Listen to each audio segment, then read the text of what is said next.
Hello guys, welcome back to my YouTube channel. आज हम लोग बात करने वाले रिएक्ट के यूज मेमो हुक के बारे में। यूज मेमो हुक आपको क्यों यूज करना चाहिए और यूज मेमो हुक का यूज करके आप किस तरीके से अपने एप्लीकेशन की परफॉर्मेंस को बेहतर बना सकते हैं। आज हम इसी के बारे में चर्चा करने वाले हैं। ठीक है, तो वीडियो को ज़्यादा लंबा ना करते हुए चलते हैं अपने कंप्यूटर स्क्रीन पे। तो यहाँ पर आप देख सकते हैं कि मैंने एक बेसिक सा कंपोनेंट बना कर रखा है यूज मेमो हुक नाम से, जिसे मैंने अपने app.jsx फाइल में इंपोर्ट कर लिया है। ठीक है, अब मैं क्या करने वाला यहाँ पर, सबसे पहले तो चल करके एक बटन क्रिएट कर लेते हैं। ठीक है, मैं लिखता हूँ बटन, और इस बटन में हम क्या करेंगे, इंक्रीमेंट करेंगे कुछ इस तरीके से। कुछ बेसिक से क्लासेस दे देते हैं इसे हम पहले, हालांकि इसकी ज़रूरत नहीं है, फिर भी मैं थोड़ा सा इसको बेहतर बनाने के लिए डाल देता हूँ। py2 कर लेते हैं, और इसके टेक्स्ट को हम स्काई 500 भी डाल देते हैं। थोड़ा से बॉर्डर को भी राउंडेड और एलजी कर लेते हैं। थोड़ा सा टॉप से मार्जिन भी हो जाए तो और अच्छा लगेगा। तो कुछ इस तरीके से हमने एक बटन क्रिएट कर लिया है। अब क्या करना है, हमें एक स्टेट भी क्रिएट कर लेते हैं। ठीक है, काउंट नाम से, कॉन्स्ट काउंट सेट काउंट, कुछ इस तरीके से यूज स्टेट। इनिशियल वैल्यू क्या होगी हमारी, 0। ठीक है, अब इसी काउंट को हम यहाँ पर अपने डिस्प्ले भी करवाएंगे। यहाँ पर मैं एक पैराग्राफ टैग ले लेता हूँ और इसके अंदर मैं कुछ इस तरीके से अपने काउंट को डिस्प्ले करवाऊंगा, काउंट को। ठीक है, तो यहाँ पर आपको दिख नहीं रहा होगा, इसलिए मैं फटाक से क्लासेस दे देता हूँ। कुछ टेक्स्ट वाइड कर लेते हैं और टेक्स्ट इसका सेंटर भी कर लेते हैं, मार्जिन टॉप 3 डाल देते हैं। तो कुछ इस तरीके से हमारा एक काउंट बटन और उसका डिस्प्ले यहाँ पर हो रहा है। हमें क्या करना है, ऑब्वियसली इंक्रीमेंट पर क्लिक करने पर हमारा जो ये काउंट स्टेट है ये एक एक इंक्रीज होगा। तो ऑन क्लिक लगा लेते हैं और सेट कर दो काउंट को, क्या, काउंट +1, दैट्स इट। ठीक है, देखते हैं कि काम कर रहा है कि नहीं। तो हाँ, ये बहुत पूरे अच्छे से चल रहा है हमारा कोड। तो अब हम क्या करते हैं, यूज मेमो हुक को समझते हैं कि किस तरीके से यूज मेमो हुक हमारा यहाँ पर काम आने वाला है। तो जनरली यूज मेमो हुक का काम हम कब करते हैं, इस चीज को पहले समझते हैं। यूज मेमो हुक के जो सेकंड वर्ड है उसके ऊपर ध्यान दो। मेमो, मेमो किस वर्ड से आया है, मेमोआइजेशन। ठीक है, तो मेमोआइजेशन क्या चीज होती है, इस चीज को अब हम समझते हैं। देखो, होता क्या है कि आपके रिएक्ट के एप्लीकेशन पर या कोई भी आपका एप्लीकेशन बना रहे हो नेक्स्ट जेएस में, होगा क्या कि कभी कभी ना बहुत कुछ कुछ एक्सपेंसिव टास्क आपको परफॉर्म करने होंगे। ठीक है, कुछ हैवी डेटाबेस ऑपरेशंस हो सकती हैं। मान लेते हैं कि हमारे पास डेटाबेस में 10 करोड़ या 100 करोड़ यूजर्स का डेटा है। ठीक है, हमें क्या करना है कि उन सारे 100 करोड़ यूजर्स के डेटा को लेकर के आना है, उसमें से फिल्टर आउट करना है उन सारे यूजर्स को, जो भी यूजर हमारे, मान लेते हैं कि इंडिया में रहते हैं। ठीक है, तो जरा सोचो कि वो कितना एक टाइम कंज्यूमिंग टास्क हो सकता है, जिसमें हमारे को काफी ज्यादा रिसोर्स इंटेंसिव टास्क भी है। ठीक है, जो कि बहुत ज्यादा टाइम लेगा। आ रही बात समझ में। तो कुछ इस तरीके की चीजों को हम क्या करते हैं ना, कभी कभी मेमोराइज कर लेते हैं। मेमोराइज का मतलब होता है कैश कर लेना। कैश का कर लेने का मतलब क्या है कि अच्छा ठीक है, मतलब कि मुझे अभी रिक्वेस्ट में ये चीज आई है कि रिक्वेस्ट में कोई बंदा मुझे कह रहा है कि भाई मुझे तू 10 का क्यूब निकाल के दे, 10 का क्यूब निकाल के दे। ठीक है, मैंने क्या किया कि मैंने फटाक से क्यूब निकाला, उसको दे दिया। इसमें तो कोई ज्यादा भारी काम हुआ नहीं। अगर मान लेते कि यही क्यूब निकालने का ऑपरेशन काफी ज्यादा टाइम कंज्यूमिंग ऑपरेशन होता, ठीक है, जिसमें बहुत टाइम लग रहा है, मान लेते 5 सेकंड लग रहे हैं, 10 सेकंड लग रहे हैं, जो भी टाइम लग रहे हैं। ठीक है, उसके बाद जाकर के हमारे को रिजल्ट मिल रहा है कि उस क्यूब का, कि उस 10 के क्यूब क्या होगा। तो उस केसेस में हम क्या करते हैं ना कि उस फंक्शन को हम मेमोराइज कर लेते हैं। मेमोराइज कर लेते हैं का मतलब कि अच्छा अभी 10 का, मुझे किसी यूजर ने रिक्वेस्ट करी कि 10 का मुझे क्यूब निकाल के दो, मैंने क्या किया, 10 का क्यूब निकाला, उसे अपने पास रख लिया, अपने किसी एक छोटे से स्टोरेज में जा करके स्टोर कर लिया। ठीक है, कहीं पर मैंने उस डेटा को स्टोर किया। अब क्या होगा, जब दोबारा से कोई मुझे उस 10 का क्यूब मांगेगा, मैं क्या करूंगा, मुझे दोबारा से कैलकुलेट करने की जरूरत नहीं है, उसी स्टोर में से उठा करके मैं उसे डेटा दे दूंगा। इससे क्या होगा कि जो पूरा कैलकुलेशन करने का जो मेरा टाइम था वो मेरा बच जाएगा। ठीक है। तो जो मेरे कैश में, जो मेरा जो स्टोरेज था जहां पर मैंने उस हैवी टास्क को परफॉर्म करने के बाद जो उसका रिजल्ट मुझे मिला था, मैंने उसे क्या किया, अपने एक स्टोर में स्टोर कर लिया। अब जब भी बार बार मुझे जितने भी रिक्वेस्ट आते रहेंगे, मैं क्या करूंगा, मुझे दोबारा से कैलकुलेट करने की अब जरूरत ही नहीं है, क्योंकि मैंने एक बार कैलकुलेट करके रख लिया, मतलब उसी को मैं अब यूज करता रहूंगा। ठीक है। ये मतलब होता है मेमोराइजेशन का। यूज मेमो हुक भी क्या करता है इंटरनली, वो कैशिंग करता है। ठीक है। वो क्या करेगा, डेटा को लेगा। अच्छा, अभी ये डेटा की रिक्वेस्ट आई है, मैं इसे कैलकुलेट करता हूँ, अभी अपने पास रख लेता हूँ। जब भी कोई दोबारा मेरे से मांगेगा, मैं यहीं से दे दूंगा वापस। ठीक है। तो ज्यादा थ्योरी नहीं करते, तो प्रैक्टिकल भी देख लेते हैं। तो होगा कैसे, मान लेते हैं कि मैंने यहाँ पर एक फंक्शन बनाया, कुछ ऐसे एक्सपेंसिव क्यूब ऑपरेशन, कुछ इस तरीके से। ये मेरा क्या है, एक बहुत ही हैवी क्यूब ऑपरेशन है जो कि काफी ज्यादा टाइम लेने वाला है। ठीक है, देखते हैं कैसे करके ये टाइम लेगा। यहाँ पर मैं क्या करूंगा, नम को लूंगा एज अ पैरामीटर। और अब क्या करते हैं कि सबसे पहले कंसोल डॉट लॉग करवा लेते हैं, expensive cube operation is running, कुछ इस तरीके से। ठीक है। और हम क्या करते हैं, नीचे में आकर के रिटर्न कर देते क्या, नम इंटू नम इंटू नम। इससे हमारे को क्या मिलेगा, उस नंबर का क्यूब मिल जाएगा। ठीक है। इस फंक्शन को यहाँ पर ना कॉल भी कर लेते हैं, और उसके रिजल्ट को वहां पर हम अपने यहाँ डिस्प्ले भी करवा देते हैं। तो cons result is equals too expensive cube operation में हम क्या करेंगे, अभी फिलहाल के लिए अपने काउंट को ही डाल देते हैं। जो भी हमारे काउंट की वैल्यू होगी, उसी का हमें क्यूब मिलेगा, और उसी को हम यहाँ पर डिस्प्ले करवा लेते हैं। ठीक है। जहां पर हमने काउंट डिस्प्ले किया, उसी के नीचे आओ, और यहाँ पर क्यूब, कुछ इस तरीके से। और यहाँ पर हमारे पास में क्या होगा, रिजल्ट, हमें रिजल्ट डिस्प्ले करवाना है। ठीक है। अब देखते हैं कि इससे हो क्या रहा है। ठीक है।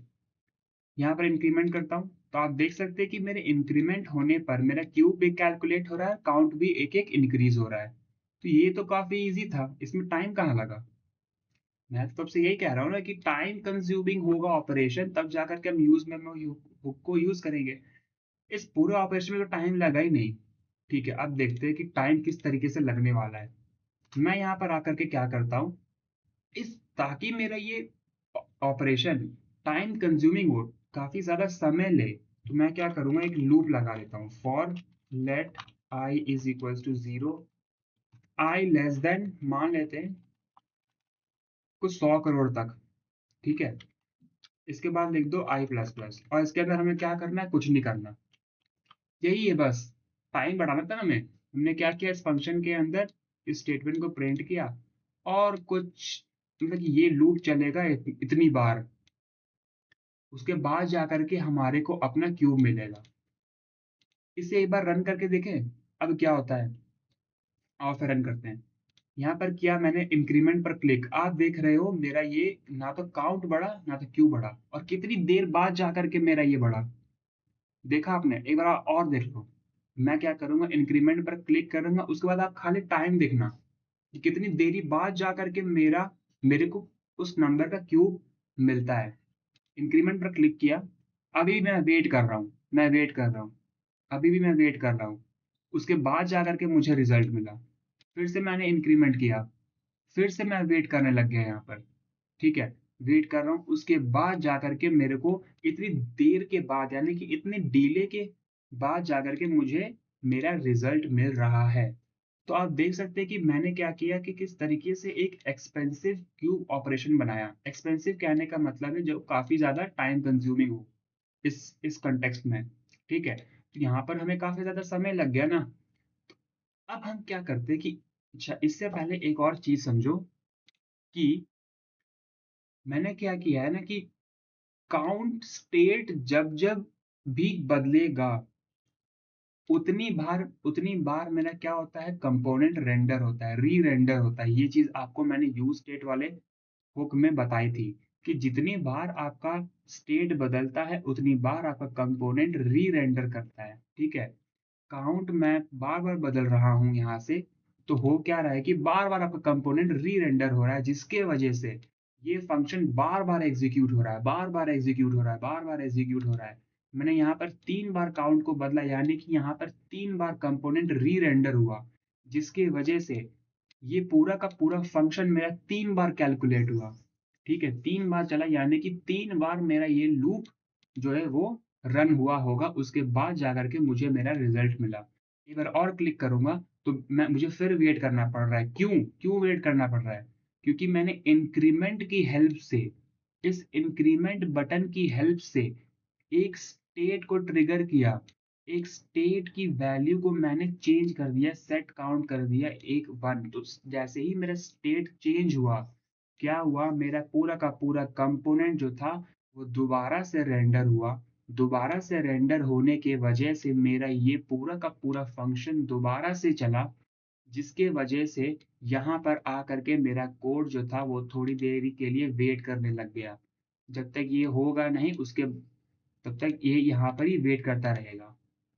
ठीक है, जब ये परफॉर्म हो गया, ये कोड रन हुआ, उसके बाद जाकर के मुझे मेरा रिजल्ट मिला। इसीलिए यहाँ पर क्या हो रहा था कि मुझे डिले देखने को मिल रहा था। ठीक है, चाहे आप जितनी बार भी क्लिक करो, मैं यहाँ पर 5 6 बार ऐसे ऐसे क्लिक कर देता हूँ। ठीक है, कम से कम 7 8 बार मैंने दबाया होगा। अब देखना कितना ज्यादा टाइम लेगा अब ये कैलकुलेट करने में, और कितनी देरी के बाद जाकर के हमारे को रिजल्ट मिलेगा।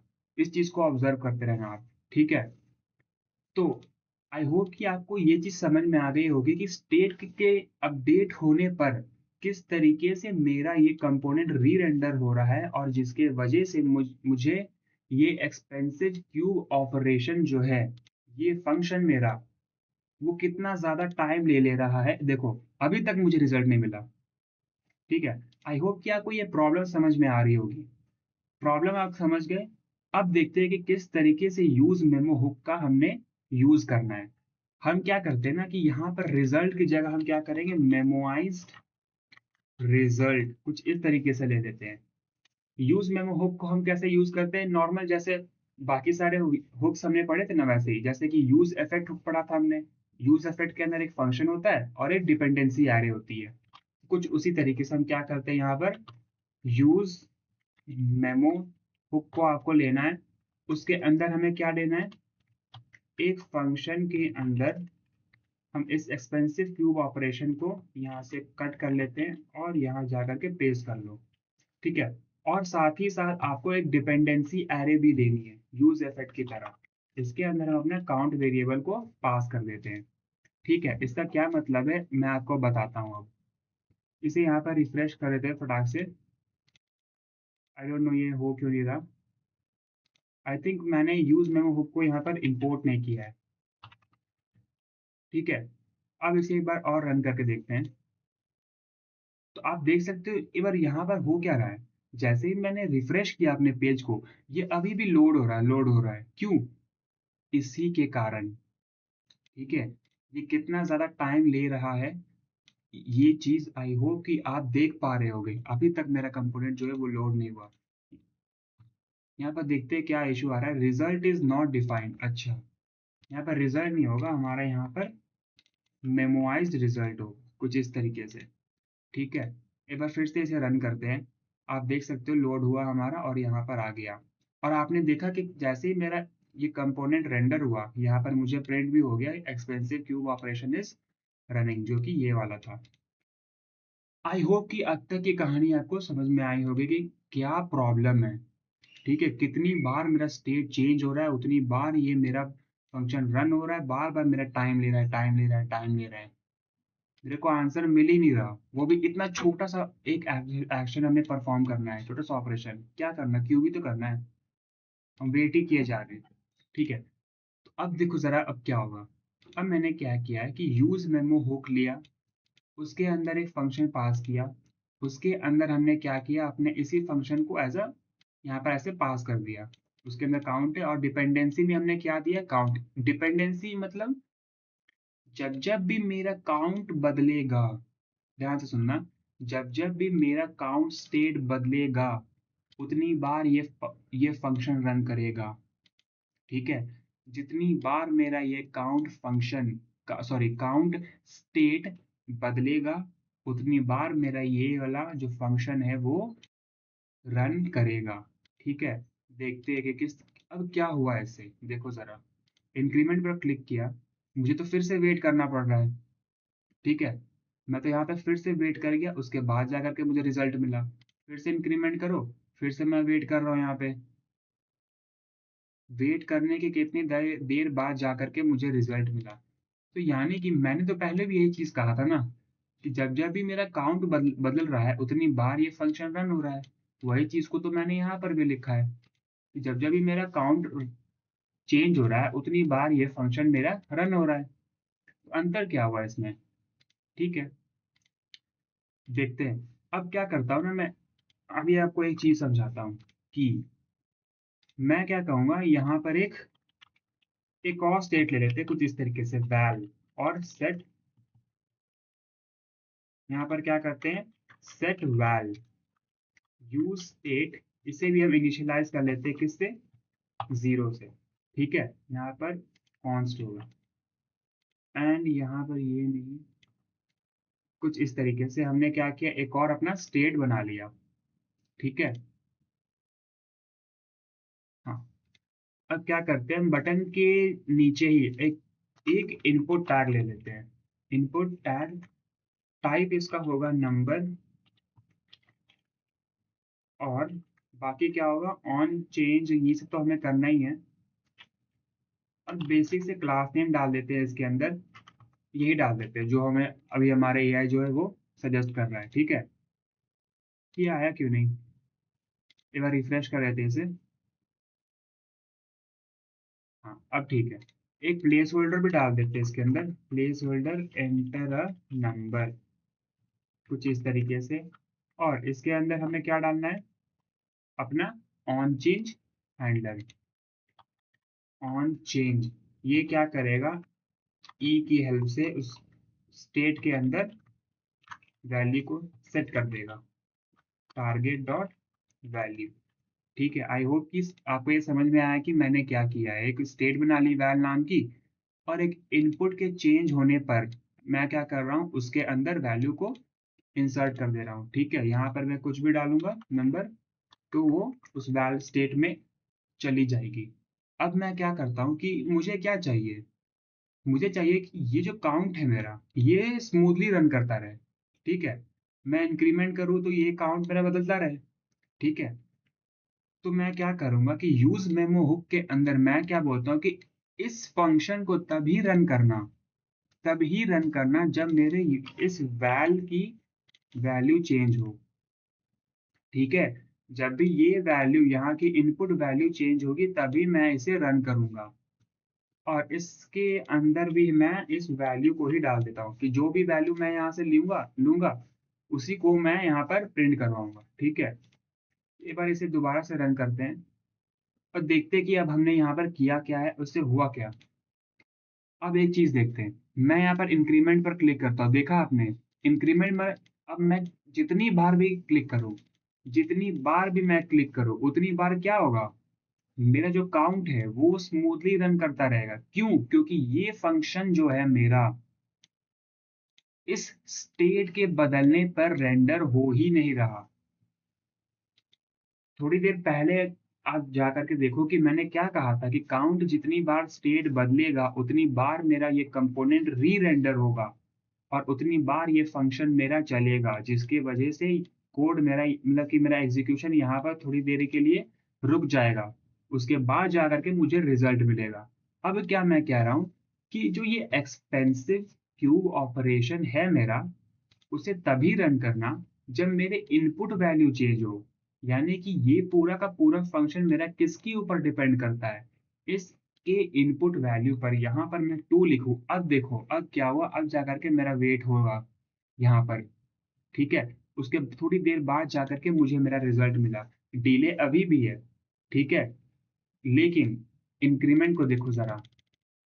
मेरा ये फंक्शन इंक्री इस स्टेट पर डिपेंड ही नहीं करता, काउंट वाले स्टेट पर। किसके ऊपर डिपेंड करता है? सिर्फ वैल के ऊपर। जब जब भी मेरी वैल्यू चेंज होगी तभी मुझे अपना क्यूब कैलकुलेट करना है, तभी मुझे अपना ये ऑपरेशन परफॉर्म करना है, जो कि ज़्यादा टाइम कंज्यूमिंग है। और एक और चीज़, यूज़ मेमो से हमें क्या होता है कि वैल्यू जो है वो हमारी कैश भी हो जाएगी, ठीक है।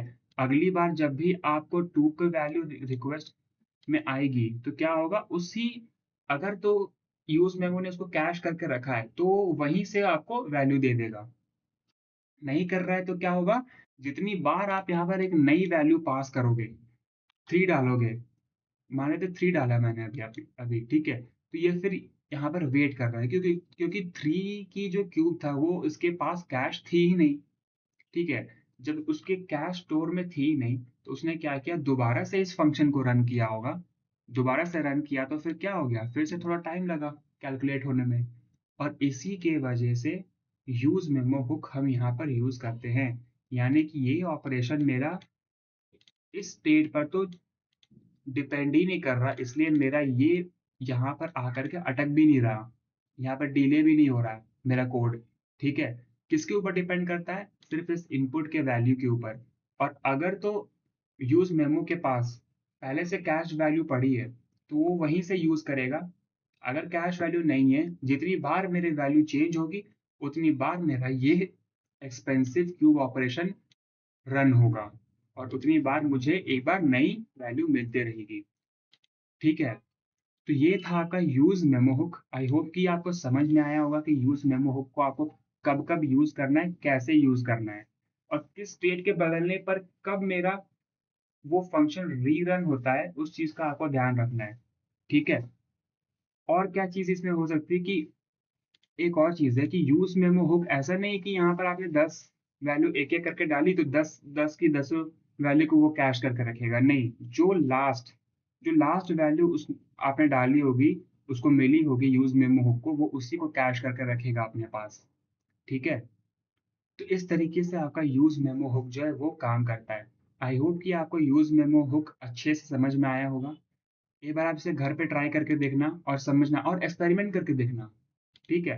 कुछ 5-6 स्टेट्स और बनाना, कुछ इंटरनेट से जा करके इसकी डॉक्यूमेंटेशन को पढ़ने की कोशिश करना, और एक आधे एग्जांपल्स को प्रैक्टिस करने की कोशिश करना, तब जा करके आपको आपके यूज मेमो हुक की कंसेप्ट्स क्लियर होंगे, ठीक है। तो आज के लिए बस इतना ही, मिलते हैं फिर ऐसे ही एक अमेजिंग ट्यूटोरियल के साथ। Till then, thank you so much for watching, bye.